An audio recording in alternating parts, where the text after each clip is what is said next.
What is up, Yu-Gi-Oh players or Brodies like? Draco Week here again, this time with my deck profile for Monarchs. I know if you've seen my videos or if I've even said it that I go back and forth whether or not I was going to build this deck. Well, I decided to, and I actually got it done fairly quickly. And let's go ahead and get right to the deck profile, and that's all I'll say for that. I'm starting off by playing 3/8 Ether, the Heavenly Monarch.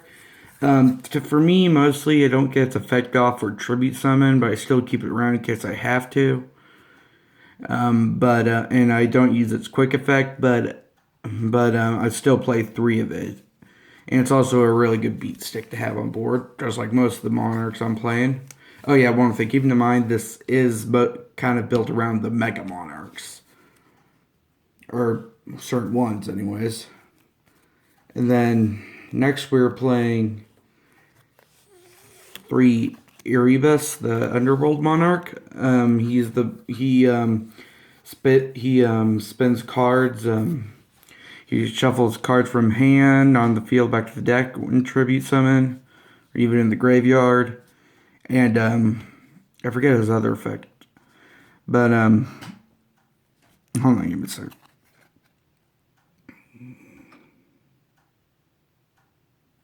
Yeah, and he recovers, and if he's in the graveyard, you can pay the cost of discard card. Again, sorry, I'm used to their main effects, not their other secondary effects.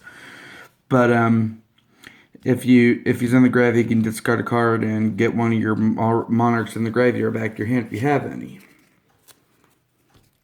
And so he's he's a card you need to play 3 of. Next, we are playing 2 Mega Kaias because it's nice to banish stuff, and because he gets to banish 2 cards if he's tribute summon use a dark monster. You can actually do that easily as long as you have him and another card in hand, which other cards in hand, which I'll explain later as we go on. But after doing that, and you banish it, afflict 1,000, banish all copies if the monster was banned. If the monster banished was a dark monster. And what I didn't know is that when I first got these cards, they were like only about $5, but I didn't know, friend pointed out, that they jumped up in price. So it's nice to have, and honestly, I don't go into this play that much, but when I do, I love it when it happens. Next, we are playing 2 Mobius, the Mega Monarch, to just get rid of back row, because this back row can sometimes be irritating. It can mess up some of your plays that you don't see coming, or that your opponent knows are coming, and it just ends up screwing you over. And yeah, that's basically the basis of it. And you won't get it as a secondary effect off because you're not tributing water monster tribute something unless you have one feel like, I'm going to do it again. But for the most part, you're just going to go and destroy them instead of not able to chain an activation to response. Oh, and the Mega Monarchs can all be tribute summoned by tributing 1 tribute summon monster. They all say it. Next, we are playing 2 Thestalos, the Mega Monarch. I like playing 2 of them because, honestly, just because fire is kind of my favorite attribute, even though I don't play that much fire.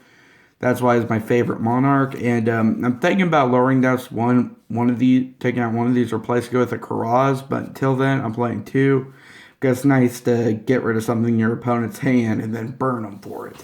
Like I said, and you won't be getting the secondary effect off to inflict more damage unless you tribute 1 for another. That's why I play 2, but like I said, most people don't play 2. I do, and if I feel like I need to, I will take out 1 for Karaz, but until then, 2.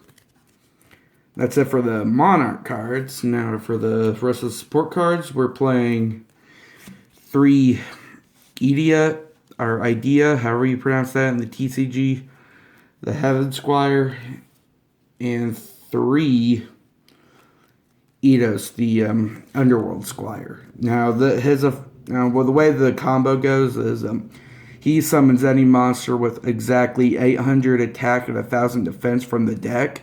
So in this case, he'll usually go for this guy, and he'll activate his effect, which will get you an extra tribute summon in addition to your normal summoner set this turn. So set in with the field spell, which I'll get to later. You can reduce a level that requires monster that requires 2 tributes level by 2. That way it only requires 1, which is what most people do. They summon this with the field spell, use the field spell to lower a level monster in their hand, activate this effect to tribute it. And if you don't have that, that's what his effect is for. Her effect, whatever gender it is. Anyways, its effect is you use this when it's normal or special summon. And then you special summon this in defense mode, activates effect, and then you tribute them both for a Monarch, or one of them if their level's lowered by 6.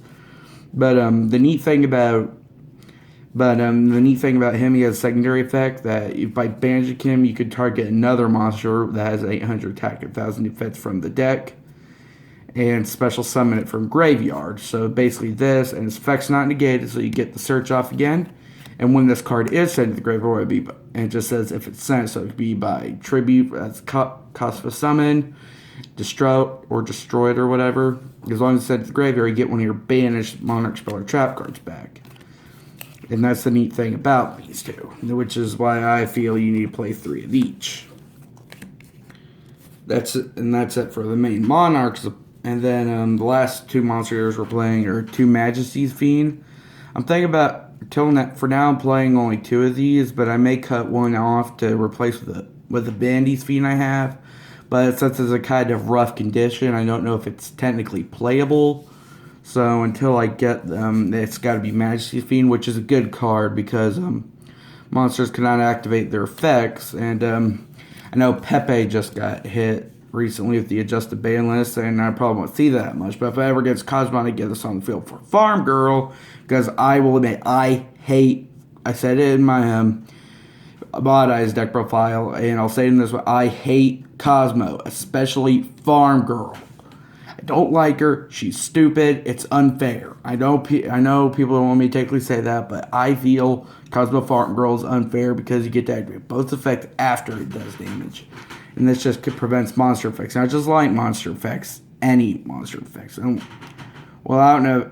I don't remember if Cosmo Farm Girl's Light or Earth. If you know, leave it down in the comments below. But yeah, and that's it for the monsters. Now for the spells. We are playing 3 Pantheism of the Monarchs. Basically a draw power card. It's when you activate it, you send another Monarch spell or trap card to the graveyard. Draw 2, and that effect can be used more than once per turn. So if you have multiples of hand, you're able to do it. You just go activate, ditch, draw 2, then activate, ditch, draw 2. But its other effect, graveyard will be activated once per turn, but you can still do it in the same turn you activate the effect to draw. Which is to banish it, you reveal 3 Monarch spell or trap cards from your deck to your opponent, and your opponent adds one of them to hand, the others go back to the deck. And they can all have the same name, so if there's one specifically you want to get with this, just make them all 3 the same one, and then your opponent really has no choice but to give you the one you want. If you can't, there are ways to get ones that your opponent doesn't want you to have, stuff that your opponent doesn't want you to have, and all that, and then basically it's a win-win situation, for you anyways. Not so much for them. So, but both situations would be win you, lose them.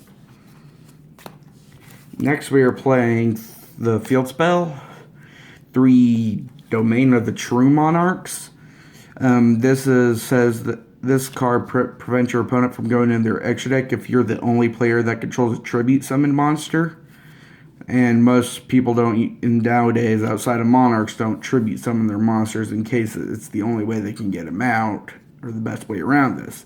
And tribute summon monster, and while you have this, tribute summon monsters will get, I don't know if it's during your, hold on a minute, I don't remember something.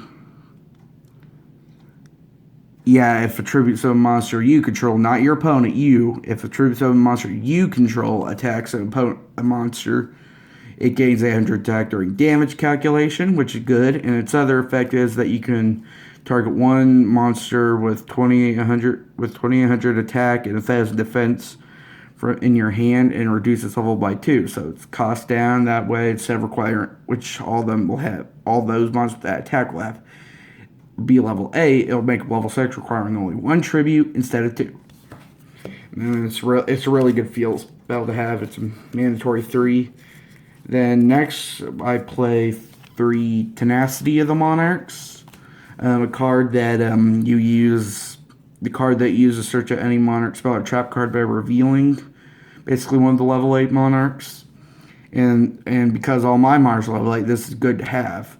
And if it's basically useful in your hand, you can also pitch it for the cost of the bigger Monarchs or the Pantheism. If it's basically useless in your hand, and if it isn't, then go off with it. And plus, you can banish it as cards that require cost to banish, like one of the trap card, the Prime Monarch, I believe it's called. But yeah, it's a good card. This is a 3 necessity. Now the rest of the spell cards, I had a hard time deciding how I want to do it, but I finally decided. First one is 3 Stormforth, and just get to, which we all know what this does. It's basically the Monarch's quick play version of Soul Exchange. It can be for any monster you want to tribute summon, I believe. Yeah, just as monsters. Yeah, they don't have to be Monarch monsters. Just any monster you're going to tribute summon. And it's good to have. And then 3 March of the Monarchs, just to make your Monarchs, for the most part, immune to anything, since they won't be able to be targeted or destroyed. And they can't be targeted by any card effects, so not even yours. But chances are you won't need destroyers. Good protection. And yeah, that's pretty much it. Oh, and for I think at least the field spell in this one, you have to have no cards in the extra deck. Or this one you cannot special monster from the extra deck, but how this deck works, you can't play an extra deck, or the deck won't function right. But to be fair, you really won't need it because of that. And then that's it for the Monarch spells, and then last is just a one reinforced with the army. I'm not playing Raigeki or anything because I couldn't find room for it really, and I don't know if many Monarch players are playing it. You know how it works. And same thing with the MSTs. And then last of the traps, we are playing the Prime Monarch, only 4. The Prime Monarch. This one as a continuous trap lets you recycle Monarch spell and trap cards from your graveyard, putting them back to the deck to draw a card, and its other effect from graveyards that you can, I believe it's to banish. Yeah, you can if this card's in your graveyard, you can banish one other Monarch spell or trap card from your graveyard, and you special it as a monster. And because of that, it's not treated as a trap if it's special summoned that way, which is really good. The other trap isn't like that, but it's just this one, so it's good to have if you need a tribute. If you need it as a cost for tribute. And I think it's the other one that does the attribute thing. Yeah, this just gives you a extra monster if you need to tribute summon it. Next, the one trap card I probably never go into, or if you even draw for that matter, but have on the side. The first Monarch, it's a continuous trap that when you activate it becomes a monster, but it is still treated as a trap. Keep that in mind. So it's treated as both. And you discard card, declare an attribute, and this card becomes 2 tributes for the summoning of a monster with that same attribute. And if this was summoned and the only downside is that if it's summoned that way, you can't special summon monsters with that same attribute, except you can't summon special summon any more monsters left that have the same attribute as the one you declared. So it's a good thing to have in hand. Well, yep, that's it for the Monarch deck profile. If you enjoyed this video or found it in any way helpful,